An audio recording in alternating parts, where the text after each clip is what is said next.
Blog Talk Radio.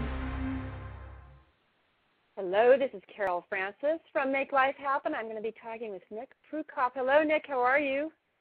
I'm fine, Carol. It's good to hear your voice. You are a fitness trainer. You've been around for at least 22 years, and now you are in a whole other aspect of the industry. Would you like to describe who you are and what you do? Yes, Carol, I'd be happy to. I have experienced fitness from a lot of angles, but now I'm in the process of looking at healthy aging because I myself have been experiencing what it's like to become older. And in celebration of my 60th birthday a couple of years ago, I wrote my first book on healthy aging. Wonderful. And now I'm interested in sharing some of that knowledge and being able to help people get into their 40s, 50s, and 60s and beyond and be able to live the lives they always dreamed of: purposeful, focused, happy, healthy, and fit.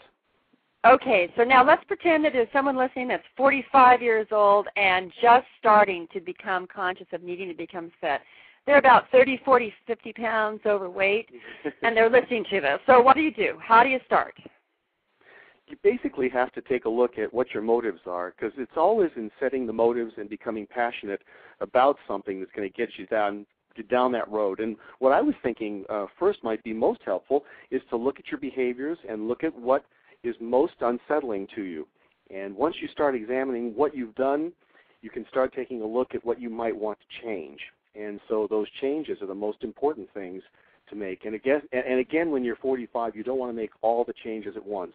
You want to start with baby steps. So, for example, you might want to examine your activity schedule and how much activity you have on your schedule. And maybe you might want to add a walk, or maybe you might want to add drinking water, or maybe you might want to add taking time out to be with yourself and calm down and deal with the stresses of your life.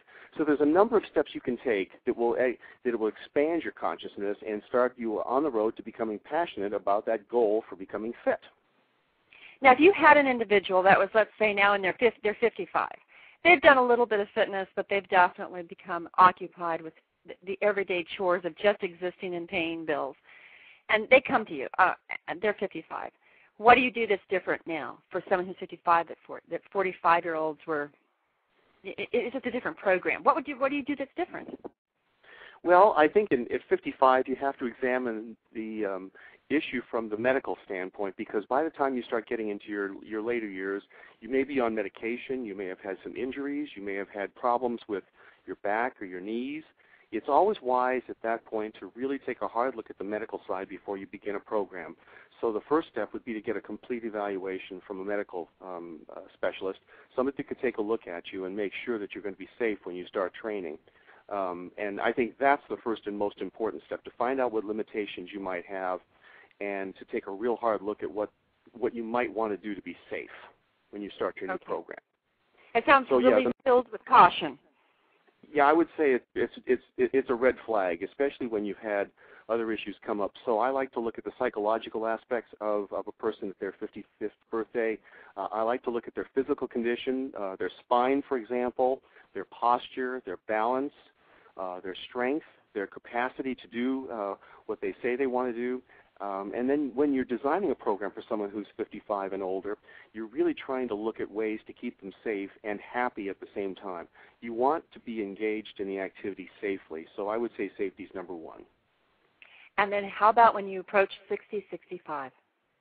At that point, you really want to have more of a social atmosphere. I've seen my seniors want to be engaged with others, and so maybe something along the lines of partnering with someone, a friend, might make sense, because when you're in your 60s and you're approaching those years where you haven't had an opportunity to be as engaged in a fitness lifestyle, it's really good to get support from family or friends. And what I've noticed in the senior community particularly is that they enjoy the activity because they can share it with others. So group activities make sense, and we have had classes in the past where seniors showed up and engaged in the activity and then had a chance to stand around or be around with each other and share their experiences with each other, have fun. But making it fun, I think, is the most important thing, so that they'll continue to come. And when you share it with a friend, it makes it a lot more meaningful. That makes a ton of sense. You know that laughter is one of the best things psychologically for mental health, and I would think that fun and laughter, along with exercise, just peps up the whole spirit, changes the biochemistry of an individual. Absolutely. So Absolutely. I think having fun is an essential key to being fit and having a healthy lifestyle. People are not going to continue to do something when they're not engaged and having fun. I'm asked very often in my work as a trainer, what is the best exercise? And I'll say it's the one that you enjoy the most. It's the one that you'll do. It's the one that you're going to engage in and you're going to have fun with. If you can't have fun with it, then you're probably not going to continue to do it, and you'll just get stuck, and you'll get angry and frustrated, and that's not a good place to begin. And just burn out all interest and enthusiasm. Okay, so now you have written a book. You are so energetic whenever you speak about this book. Talk to us about this book. Well, the book was designed as a roadmap. I found when I sat down to write the book back in 2006, I was really interested in sharing with myself what I'd learned over the course of my years of living and what it was that would make me get up in the morning and try to have the best possible later years of my life. Wow. So the book